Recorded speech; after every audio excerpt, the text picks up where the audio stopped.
Dans cette vidéo, je vais te parler des options. Tu vas comprendre ce que c'est, à quoi ça sert, et si c'est une bonne idée ou pas de faire du trading d'options. Donc pour ça, je vais t'expliquer les intuitions qui permettent de faire ça. Alors par intuition, j'entends que les concepts ou les idées qui te permettent de comprendre comment ça marche derrière. Parce que comme d'habitude, tu sais, trading, ça veut dire mathématiques, comparé à ce que certains font croire. Donc, c'est quoi les options ?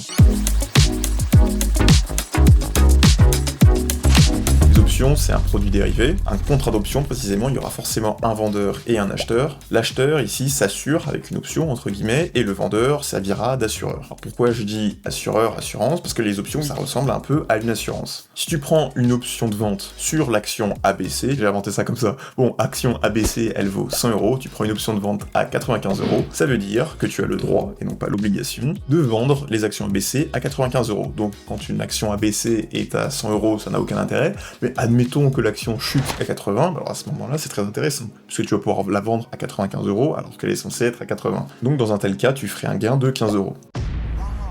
Ça marche aussi dans l'autre sens, avec un droit d'acheter. L'option qui t'offre un droit de vente, c'est une option dite put, et l'option d'achat, c'est une option de call. Voilà, comme ça tu le sais, c'est le petit jargon technique. Très bien. Évidemment, quand tu vas acheter une option, c'est pas gratuit, c'est que tu vas devoir payer ce qu'on appelle un premium, c'est-à-dire que le vendeur va dire très bien, je veux bien t'assurer contre ce risque, donc je veux bien t'acheter cet actif à ce prix ou vendre cet actif à ce prix, donc ça s'appelle le strike price d'ailleurs, mais tu vas devoir payer une certaine contribution. À noter aussi qu'une option a une date d'expiration. Donc il y a deux choses, il y a déjà un prix d'exécution, donc c'est le strike price, et il y a aussi une date, c'est-à-dire que l'option sera valide jusqu'à une telle date. Donc forcément, le prix de l'option, lui, va dépendre de ces deux choses. Une dernière chose, ça va être la volatilité. Et oui, si tu as une volatilité qui est faible, et bah forcément, le prix de l'option sera moins cher. Et oui, admettons, je te vends une option, disons, sur l'action Microsoft. Option d'achat, tu peux me l'acheter au prix actuel, ça dure 1 an, et effectivement, il y a quand même assez peu de chances que d'ici 1 an, le prix de l'action Microsoft double. Donc, moi je vais te la vendre à un certain prix. Contre, si on regarde, disons, une option sur le Bitcoin, la probabilité que le prix du Bitcoin double d'ici 1 an, il y a quand même beaucoup plus de chances. Donc le prix d'une option d'achat sur Bitcoin par rapport au prix d'une option d'achat sur Microsoft, ça va pas être le même, à cause de ça, à cause de la volatilité. On a donc tous ces éléments, et maintenant on va se poser la question, comment trader les options ? Pour ça, ce qui serait très bien, c'est de connaître quel serait le prix idéal d'une option. Comment est-ce qu'on va faire pour pricer une option ? Et pour ça, il y a une formule toute faite qui existe, qui a été inventée par deux mathématiciens, Black et Scholes, et on appelle ça donc la formule de Black-Scholes. Je te propose d'aller regarder ça. Alors attention les yeux, et hop. Voilà, ça c'est la formule de Black-Scholes. Bon, voilà, là j'espère que j'ai pas perdu la moitié de l'audience, probablement que si, bon, t'inquiète pas, je vais t'expliquer. Première partie, ici, l'idée de cette formule, c'est de dire quelle est la probabilité que, au cours d'un certain temps, mon action arrive à mon strike price.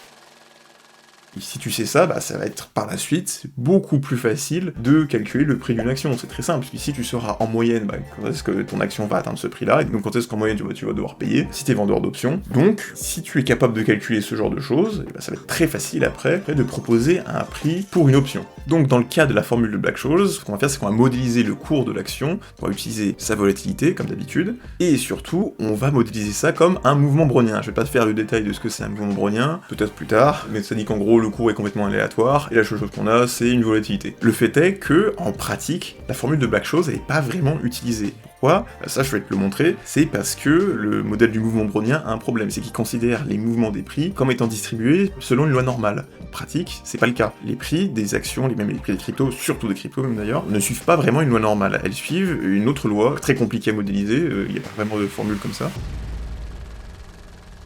Certains se demanderont peut-être ce qu'est une distribution de probabilité. Une distribution est une représentation des résultats d'une expérience aléatoire pondérée de leur probabilité d'apparition.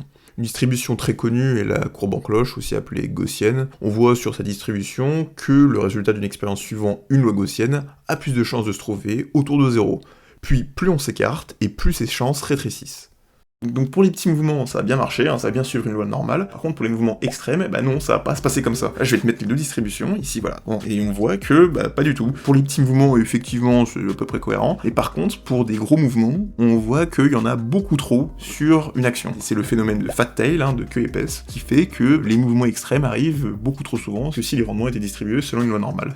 Tu vois, la formule qu'on a là, en pratique, elle est beaucoup trop simpliste. Donc là, normalement, tu devrais te dire, ça va être compliqué, quoi. Les options, c'est pas aussi simple qu'on m'a dit, c'est pas je trace un triangle et puis c'est bon, ça va bien se passer. Il y a peut-être quelque chose de plus.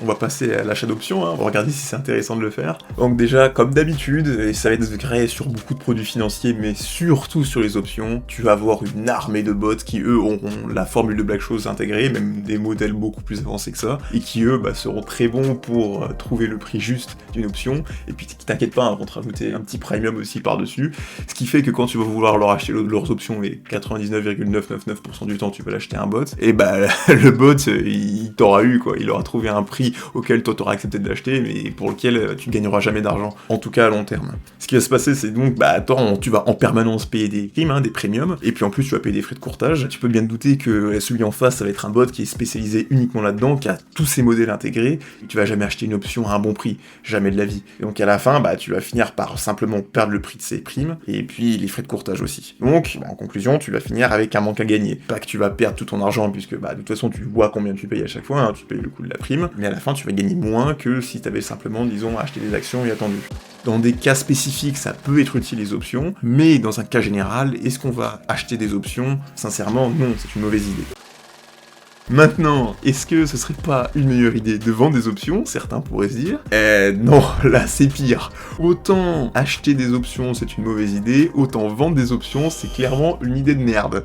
Alors pour ça, on va devoir s'intéresser à un autre concept qui est le concept d'asymétrie, skewness en anglais. Quand on a des rendements qui sont symétriques, on a donc cette courbe en cloche ici, comme on l'a vu précédemment, les rendements étaient symétriques. Maintenant, quand on va vendre des options, on va plus être exposé à ce genre de rendement, on va avoir des rendements qui sont asymétriques. Donc notre courbe va ressembler à quelque chose comme ça. Comment est-ce qu'on peut l'interpréter? C'est qu'on va avoir beaucoup de petits gains. Par contre, les pertes vont être beaucoup plus élevées. En moyenne, on va pas gagner, on va même perdre, mais on aura l'impression de gagner parce que on aura beaucoup de petits gains qui vont s'accumuler comme ça. Donc je vais te donner un exemple avec ce qu'on appelle la martingale. Il y en a qui utilisent ces stratégies au casino pour jouer à la roulette, et ça marche pas du tout.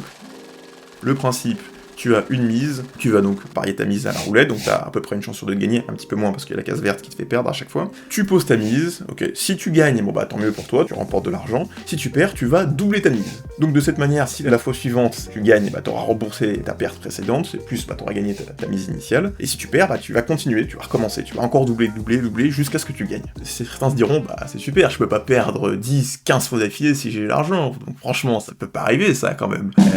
On va regarder ça. Donc, je t'ai fait un petit script Python qui va te montrer comment ça se passe quand tu fais une martingale. Donc si j'ai codé une martingale, d'ailleurs tiens je te mettrai ça en description, comme ça tu pourras les regarder, tester par toi-même, c'est assez marrant. Donc on va dire qu'on a ici une mise à 1€, et puis on a 10€ maximum de capital. Donc on va lancer ça, et donc voilà. Au début ça se passe bien, et puis ensuite, on perd notre argent. On a tout perdu ici au bout de 20 itérations, très bien. Bon, je vais essayer avec un capital un peu plus élevé. On va essayer peut-être avec 15 balles. Et là on voit qu'au bout de 30 itérations, même chose, on perd tout notre argent. Au début ça se passe bien, on monte, et on gagne beaucoup même. Et là ici je t'ai mis les gains, donc au début on gagne petit à petit, mais on arrive à doubler, on arrive à 15€ alors qu'on a mis 15€, et ensuite boum, on tombe.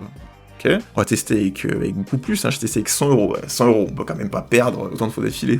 Regarde la courbe, ça monte, parfois ça descend, mais hop, ça revient, c'est très intéressant, on est presque à gagner 100 balles, et là, boum, d'un coup, on perd tout, quoi. On va tester avec 1000, même chose, hop, ça monte tranquillement, et ensuite, boum, ça s'écrase d'un coup. Avec 10 000, même chose. Avec 100 000 quand même, 100 000€, il y a que des mises de 1€, on peut pas perdre autant, c'est pas possible. Bah si. Bon, donc comme tu peux le voir, la technique de la martingale, c'est pas une technique qui marche. Et le fait est que la vente d'options, si t'as pas toi-même une armée de bots, ça va pas marcher non plus. Tu vas te retrouver dans ce cas-là où tu vas avoir l'impression de beaucoup gagner. Ouais, mais tu sais, moi je traite des options, voilà, je performe le SP500 depuis 5 ans, quoi. Warren Buffett il est pas trouvé, bon, moi un peu quand même. Bon, sauf qu'en réalité, évidemment que non, ça tout le monde le sait qu'on peut gagner de l'argent en utilisant des options comme ça. Mais il y a un moment où ça va finir par coincer.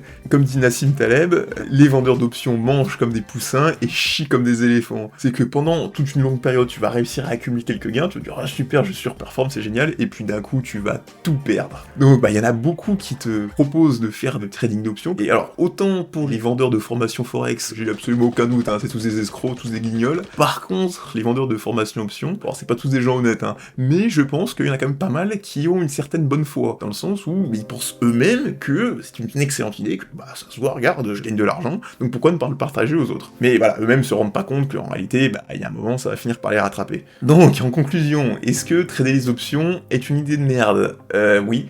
Est-ce que les formateurs options sont tous des clowns? Bon, je pense pas, au moins il y a de la bonne foi à mon avis, c'est que même eux-mêmes pensent qu'ils sont une stratégie gagnante, alors qu'en réalité, si je les entends se la raconter un petit peu, et puis un jour on n'entendra plus parler, et ça sera qu'ils auront tout perdu à ce moment-là. Bon voilà, ça c'est tout pour aujourd'hui, j'espère que ça t'a plu, que tu sais maintenant déjà à quoi ça sert les options, comment les utiliser, et surtout comment ne pas les utiliser, c'est-à-dire ne pas en acheter tout simplement, même ne pas en vendre. Je te fais des bisous, et je te dis à la prochaine.